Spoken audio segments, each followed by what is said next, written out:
उनसे कोई मतलब नहीं है।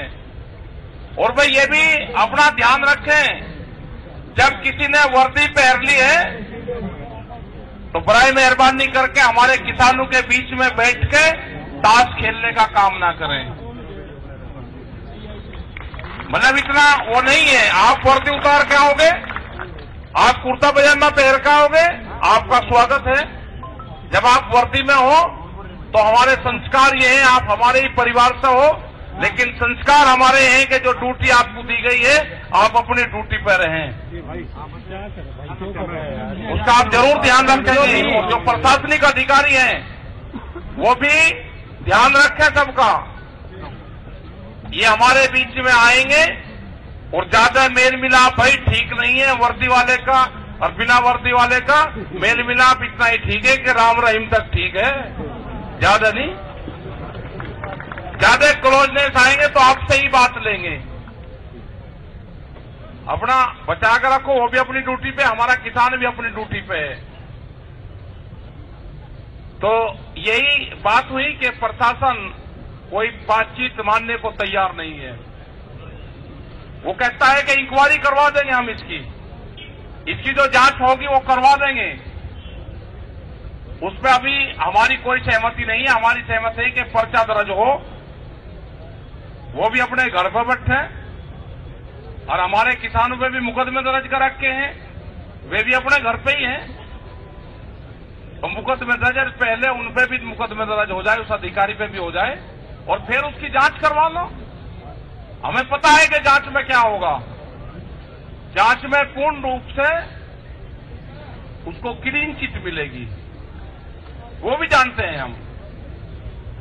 लेकिन जिस हिसाब से किसान मान सम्मान के साथ में यहां पे आया है, जिस हिसाब से कल बहुत शांतिपूर्ण तरीके से यहां पे किसान हमारा आया, तो उसी शांतिपूर्ण तरीके से हम अपने इस आंदोलन को बनाए रखें।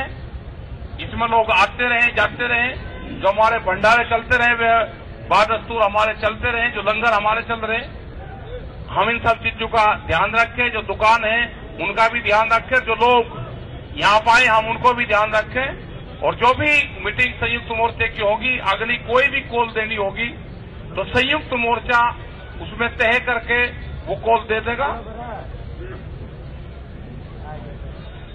योगेंद्र यादव जी भी हमारे बीच में आ रहे हैं, ये भी अपने दो बात अपनी कहेंगे, और आप सब लोग ध्यान से सुनते रहेंगे, अपना शांति बनाए रखेंगे। आ जाओ योगेंद्र जी, आ जाओ। मैं 1 मिनट वास्ते प्रधान जी गुरनाम सिंह चरूणी 1 मिनट वास्ते आपसे कोई ना विचार साझा कर रहे हैं। गुरनाम सिंह जी चरूणी। भाई जो गुरुद्वारे वाले भाई हैं वो हमारी पहले दिन से लंगर की बहुत सेवा करते हैं, हम सलूट करते हैं, धन्यवादी हैं। आज से नहीं, गुरुद्वारे में सेवा की जो प्रथा है वो सदियों से चल रही है। हमारा कहीं भी धरना हो, गुरुद्वारे वाले लंगर बनाते हैं, हमारे पास पहुंचाते हैं। हम उनकी जितनी तारीफ कर पाए कम है। रात भी यहां पे बैठे थे और सामने जो गुरुद्वारा है उन्होंने लंगर बना के पिचाया, सवेरे चाय पिचाई, बिस्कुट पिचाए और पता नहीं क्या क्या पिचाया। बहुत सेवा कर रहे हैं, हम अति आभारी हैं। लेकिन इस पे एक छोटा सा बयान बादल साहब का आया है, सुखबीर बादल साहब का, और उसने कहा है कि गुरनाम सिंह ने मेरे को कल फोन किया था कि गुरुद्वारा साहिब से लंगर करनाल में भिजवाया जाए। तो वो क्यों बयान दिया, उसके पीछे क्या मंशा थी, परमात्मा जाने। मैंने अभी तक बयान सुना नहीं है, लेकिन मीडिया वालों ने भी मेरे से आते आते कई सवाल कर लिए कि उन्होंने ऐसा बयान दिया है। क्या आपकी कोई बात हुई थी? वो क्या दर्शाना चाहते हैं मेरे को नहीं पता। लेकिन गुरुद्वारे वाले हमारी खुद सेवा कर रहे हैं, हमें फोन करने की क्या जरूरत थी बादल साहब को? क्या लंगर के लिए बादल साहब को फोन करेंगे? और क्या बादल साहब सारे गुरुद्वारों के कोई ठेकेदार थोड़े ही हो गए हैं? ये उन्हीं के कहने से लंगर आएगा।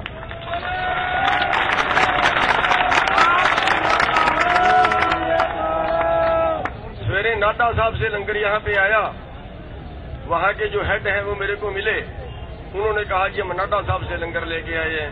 मैंने कहा जी सैल्यूट है आपको, आपके बहुत धन्यवाद दिए, आभारी। आप कहा नाडा साहब से लेके करनाल में लंगर पहुंचे, बहुत धन्यवाद।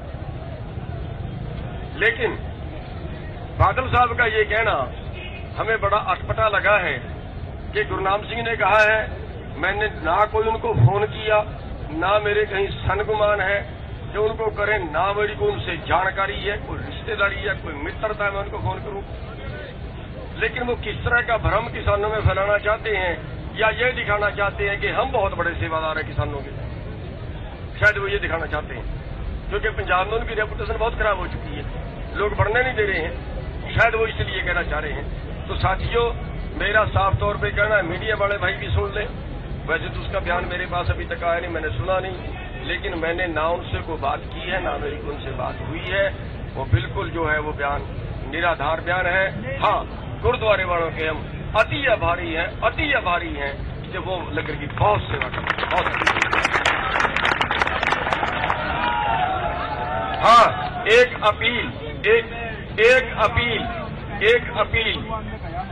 ये धरना 24 घंटे का है, यहाँ पे आप सभी लोग डटे रहेंगे।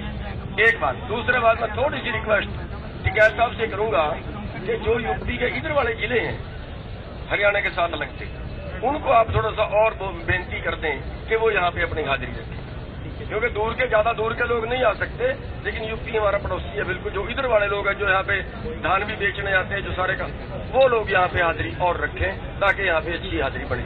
सबका धन्यवाद, बहुत बहुत धन्यवाद। हुण साडे विच मैं योगेंद्र यादव जी को बेनती करूंगा, हमारे सीनियर लीडर है संयुक्त किसान मोर्चा के, वो भी आपके साथ अपने विचार साझा करेंगे।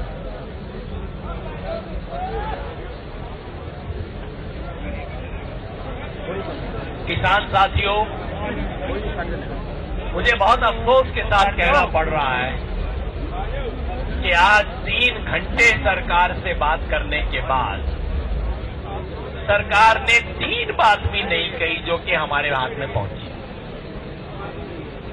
हम बड़ी उम्मीद से गए थे बातचीत करने, उम्मीद से इसलिए गए थे कि कल करनाल के किसान ने अपना वजन दिखा दिया शाम। हम ये सोच के गए थे कि सरकार को अब तो समझ आ गया होगा कि किसान के मन में कितना गुस्सा है, सरकार को अब तो समझ आ गया होगा कि उनके अफसरों ने जो काम किया वो किसी भी अफसर छोड़िए, किसी भी साधारण कर्मचारी के करने लायक काम नहीं था। लेकिन जब हम बात में गए, सरकार वहीं की वहीं। अब आप पूछोगे 3 घंटा क्या हुआ? सारा टाइम बैठ के उसी बात की जलेबी बनाते रहे। आखिर में हमें कहना पड़ा कि भाई आप अपना टाइम भी वेस्ट कर रहे हो, हमारा टाइम भी वेस्ट कर रहे हो, हमें अपने साथियों से बात करनी है, हम तो अपने साथियों के पास जाएंगे, या जलेबियां सुनने का हमारे पास कोई टाइम नहीं है। किसानों की क्या मांग थी? करनाल के किसान ने कहा था कि किसानों के खिलाफ उनका सर फोड़ने का बयान देने वाले अफसर के खिलाफ कोई कार्रवाई हो, था ना? हमारी मांग थी। किसी भी सिस्टम में ये तो होना ही चाहिए। अब बोल दो कि भाई मेरे भाई का सर फोड़ दे, तो सरकार क्या करेगी? सरकार मेरे खिलाफ पर्चा दायर करेगी, चाहे मैं फोड़ूं या ना फोड़ूं। अगर मैं वीडियो पे बोल दूं कि मैं अपने भाई का सर फोड़ूंगा, या इनको कहूं कि तुम जाके इसका सर फोड़ दो, तो इसके खिलाफ पर्चा दायर होगा, चाहे मैं फोड़ूं या ना फोड़ूं। हमने कहा कि भाई इस अफसर का तो पूरी दुनिया ने देख लिया, इस पे तो कुछ कार्रवाई करो। हम चाहते थे 307 का मुकदमा दर्ज हो, 302 का मुकदमा दर्ज हो, वो तो छोड़ो, सरकार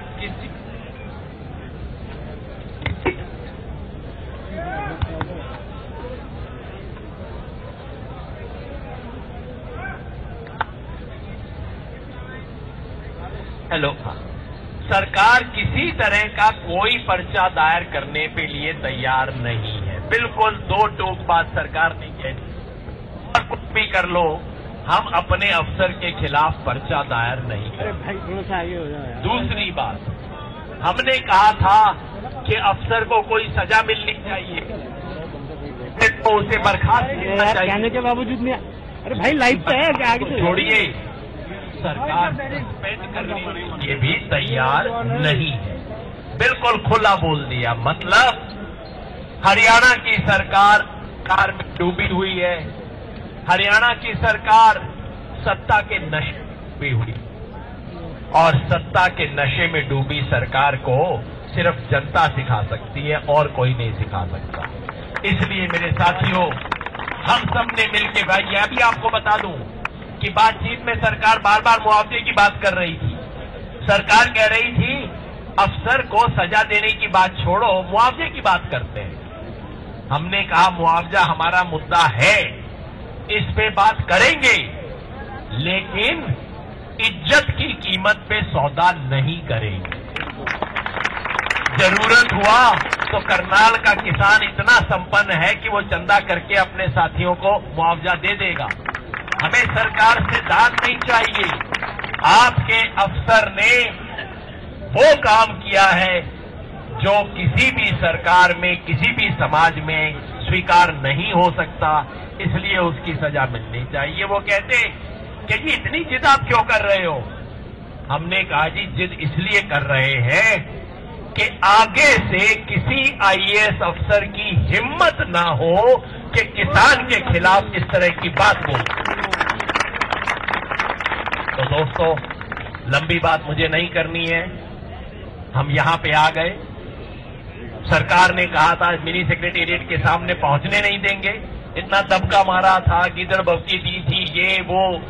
करनाल के किसान ने दिखा दिया कि हम जहां जाना चाहते हैं वहीं जाएंगे।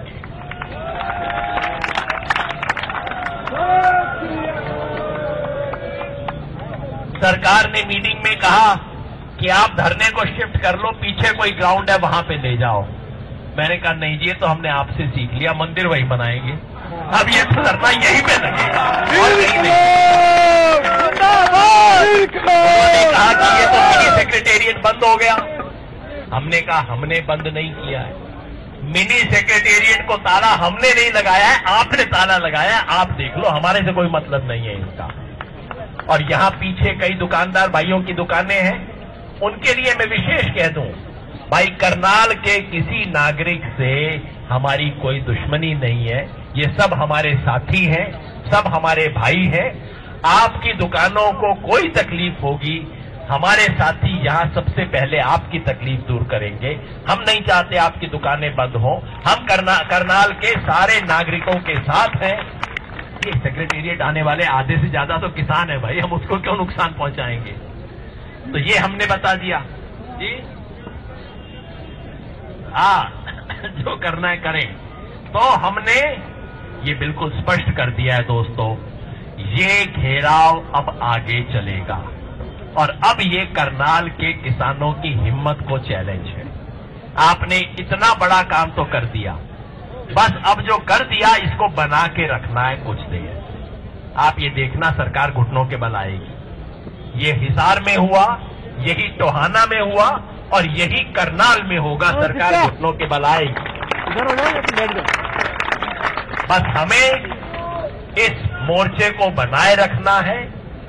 और जैसा मेरे साथी ने याद दिलाया, गुरनाम सिंह जी ने भी याद दिलाया, भाई ये 24 घंटे का मोर्चा है, थोड़ा ड्यूटियां बांध ले। मैं नहीं कहता सारे लोग रहे सारा टाइम, ड्यूटी बांध ले। कोई गांव की ड्यूटी 24 घंटे की लगा दो, दूसरे गांव की ड्यूटी अगले दिन लगा दो, अपना रोटेशन का सिस्टम कर लेंगे।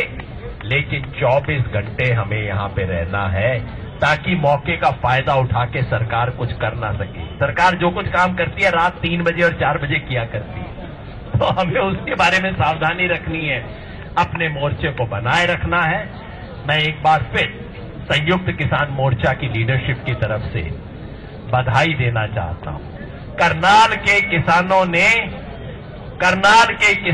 ने पूरे देश के किसानों का जोश बढ़ा दिया है। पूरे देश को नया इंजेक्शन दे दिया है किसान मूवमेंट को। हमारा मोर्चा यही है, साथी बता रहे थे याद दिलाने को कि अभी कहीं और जाम लगाने का हमारी तरफ से कोई कॉल नहीं है। हमारी तरफ से बस ये मोर्चा है, इसको मजबूत करेंगे। सरदार जोगेंद्र सिंह उग्राहा साहब का फोन मेरे पास 1 घंटे पहले आया। उन्होंने कहा पंजाब से एक बड़ा जत्था लेके कल वो करनाल आएंगे। और भाई राकेश टिकैत ने वहीं पे बोल दिया था कि उत्तर प्रदेश के, आपका तो जमुना पार का ही मामला है और क्या है, उत्तर प्रदेश के किसान भी यहां पे बड़ी संख्या में आएंगे और पूरे हरियाणा के हर जिले से किसान यहां आएंगे।